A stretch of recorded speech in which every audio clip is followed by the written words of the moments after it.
ನಾವೆಲ್ಲ ಯಾಕೆ ಸೇರಿರೋದು ಭಾಳ ಚೆನ್ನಾಗಿ ಸ್ನೇಹಿತ ಅರುಣ್ ಶಾಪೂರ್ ಅವರು ಹೇಳಿದ್ದಾರೆ. ಇವರೆಲ್ಲರೂ ಕೂಡ ಇವತ್ತು ಬಂದಿರತಕ್ಕಂಥದ್ದು ರಾಜ್ಯದ ಪಕ್ಷದ ನಿರ್ದೇಶನ ಪ್ರಕಾರ ರಾಜ್ಯದಲ್ಲಿ ಈ ಒಂದು ವಿಷಯಕ್ಕೆ ಸಂಬಂಧಪಟ್ಟಂತೆ 14 ಸಮಿತಿಗಳನ್ನು ಮಾಡಿ ಬೇರೆ ಬೇರೆ ಜಿಲ್ಲೆಗಳಿಗೆ ಕಳಿಸ್ತಕ್ಕಂಥ ಪ್ರಯಾಸ ನಮ್ಮ ಭಾರತೀಯ ಜನತಾ ಪಕ್ಷ ಮಾಡ್ಯದ ಅಂಥೇಳಿ ಈ ಸಂದರ್ಭದಾಗ ನಾನು ಹೇಳಿ, ಈಗ ಅರುಣ್ ಶಾಪೂರ್ನವರು ಭಾಳ ಚೆನ್ನಾಗಿ ಹೇಳ್ಯಾರ. ಸಿದ್ದರಾಮಣ್ಣವರು ಯಾಕೆ ಹಿಂಗೆ ಮಾಡ್ಲಕತ್ತಿರೋ ಏನು ನಮಗಂತೂ ಏನೂ ಅನ್ನಿಸ್ತಾ ಇಲ್ಲ.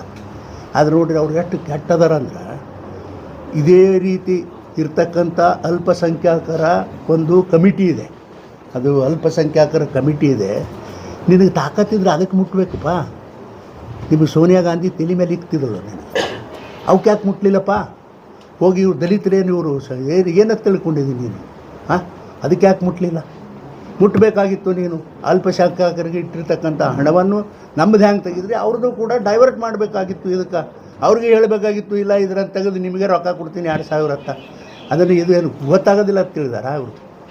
ನೋಡಿ, ಈಗ ಇದು ಎಲ್ಲನೂ ಅಂಥ ದೊಡ್ಡ ಹಗರಣ ಮಾಡಿ, ಈಗ ನಿನ್ನೆ ಮೊನ್ನೆ ಒಂದು ಏನು ನಿರ್ಣಯ ಮಾಡ್ಯಾರ ಅಂತಂದ್ರೆ, ಈ ಕೋಆಪ್ರೇಟಿವ್ ಸಂಘ ಸಂಸ್ಥೆಗಳಲ್ಲೂ ಕೂಡ ಇಂಥದ್ದೊಂದು ಕಾನೂನು ತರಬೇಕು ಅಂತ ತೆಗೆದು ಹೇಳ್ಯಾರ. ಅದು ಅದಕ್ಕೆ ಬೇಕಪ್ಪ? ಜನರ ಮನಸ್ಸು ಬದಲಾವಣೆ ಮಾಡ್ಲಿಕ್ಕೆ ಬೇಕಾ ಇದು ಕಾನೂನು? ಆಮೇಲೆ ಅದರಲ್ಲಿ ಏನಿರ್ತದೆ ಎಲ್ಲರಿಗೂ ಗೊತ್ತದ, ಅದು ಹೆಂಗೆ ನಡೀತದಕ್ಕೆ ಈ ಲೋಕಲ್ ಸಂಸ್ಥೆಗಳು ಅನ್ನೋದು ಗೊತ್ತದ.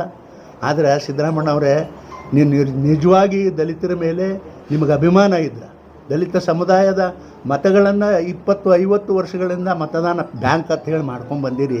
ನಿಮಗೆ ನಿಜವಾಗಿ ಅವ್ರ ಮೇಲೆ ನಿಮಗೆ ಅಭಿಮಾನ ಇದ್ದಿದ್ರೆ, ಈಗೇನು ಹಣ ಒಂದು 25,000 29,000 ಹಣವನ್ನು ಡೈವರ್ಟ್ ಮಾಡಿರಿ, SCPT ಹಣವನ್ನು, ಅದನ್ನು ಪುನಃ ಸರಿಪಡಿಸಿ ಮುಂದೆ ಏನು ಮಾಡ್ತೀರಿ ನೀವು ಮಾಡಿರಿ.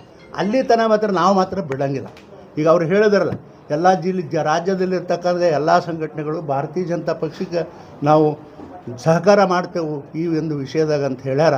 ಅದಕ್ಕೆ ನಾವೊಂದು ಪ್ರಶ್ನೆ ಕೇಳ್ತೀನಿ ನಮ್ಮ ಜನರಿಗೆ. ಈ ಕ್ಯಾಬಿನೆಟ್ನಲ್ಲಿ ಸಮುದಾಯಕ್ಕೆ ಸೇರಿರ್ತಕ್ಕಂಥ ಮುನಿಯಪ್ಪನವರು ಅದಾರ, ಇದೇ ಸಮುದಾಯಕ್ಕೆ ಸೇರಿರ್ತಕ್ಕಂಥ ಡಾಕ್ಟರ್ ಪರಮೇಶ್ವರ್ ಅವರು ಅದಾರ, ಇದೇ ಸಮುದಾಯಕ್ಕೆ ಸೇರಿರ್ತಕ್ಕಂಥ ಒಬ್ಬ ದಲಿತ ಮಂತ್ರಿ ಅದಾರ. ಇದು ಕ್ಯಾಬಿನೆಟ್ನಾಗ ನಿರ್ಣಯ ಮಾಡಂದ್ರೆ ಕಲ್ಲು ಹಾಕ್ಕೊಂಡಿದ್ರಿ ಇನ್ನು ಬಾಯಾಗ ಸುಮ್ಮನೆ ಕೂತ್ರಿಲ್ಲಪ್ಪ. ಯಾಕೆ ಸುಮ್ಮನೆ ಕೂತ್ರಿ? ಯಾಕೆ ಸುಮ್ಮನೆ ಕೂತ್ರಿ ಅಂತಕ್ಕಂಥ ಪ್ರಶ್ನೆ ನಾನು ಕೇಳ್ತೀನಿ. ನಿಮಗೇನು ಬೇಕಾಗಿದ್ದಿಲ್ಲ? ದಲಿತರು ಉದ್ಧಾರ ಬೇಡ? ನೋಡಿರಿ, ಇಂಥದೇ ಒಂದು ಸಂದರ್ಭ ನಾನು ಸಮಾಜ ಕಲ್ಯಾಣ ಮಂತ್ರಿ ಇದ್ದಾಗ, ಇಂಥದೇ ಒಂದು ಸಮಯ ಕ್ಯಾಬಿನೆಟ್ನಲ್ಲಿ ಬಂದಾಗ, ಇವತ್ತು ಗಂಗಾ ಕಲ್ಯಾಣ ಅಂತ ಏನು ಒಂದು ಯೋಜನೆ, ಯಾರಿಗೆ ಜಮೀನದ ಅವರಿಗೆ ಬೋರ್ ಹಾಕಿಕೊಡೋದು, ಯಾವ ದಲಿತರಿಗೆ ಜಮೀನಿಲ್ಲ ಅವರಿಗೆ ಜಮೀನು ಪರ್ಚೇಸ್ ಮಾಡಿಕೊಡೋದು, ಇಂಥ ಒಂದು ಕಾನೂನವನ್ನು ತರ್ತಕ್ಕಂಥ ಪ್ರಯಾಸ ಹಿಂದಿನ ಸರ್ಕಾರ ಮಾಡ್ತು.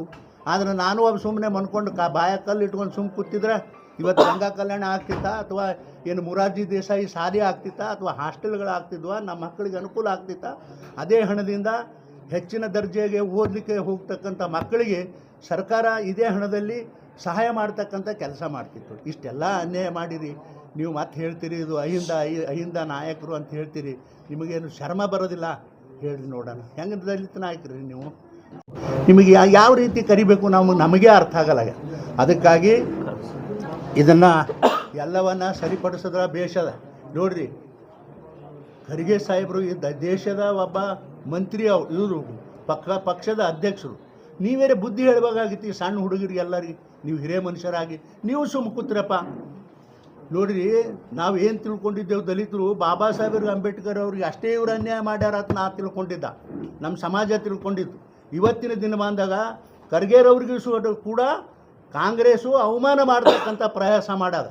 ಮೊನ್ನೆ ಕೇರಳದಲ್ಲಿ ಅವ್ರ ಮಗಳು ನಾಮಿನೇಷನ್ ಕೊಡ್ಲಿಕ್ಕೆ ಹೋದಾಗ 5 ಜನ ಆ ಚುನಾವಣೆ ಕಚೇರಿನಲ್ಲಿ ಹೋಗಬೇಕು ಅಂತ ಇರ್ತದೆ. ಆದರೆ ಅವ್ರೇನು ಮಾಡಿದ್ರು, ತನ್ನ 2 ಮಕ್ಕಳು, ತಾನು 3 ಮಂದಿ, ತಮ್ಮ ಅಣ್ಣ ಮತ್ತು ತಾಯಿ 5 ಮಂದಿ ಮಾತ್ರ ಆಫೀಸಲ್ಲಿ ಹೋದರು ಒಳಗಡೆ ನಾಮಿನೇಷನ್ ಕೊಡ್ಲಾಕ.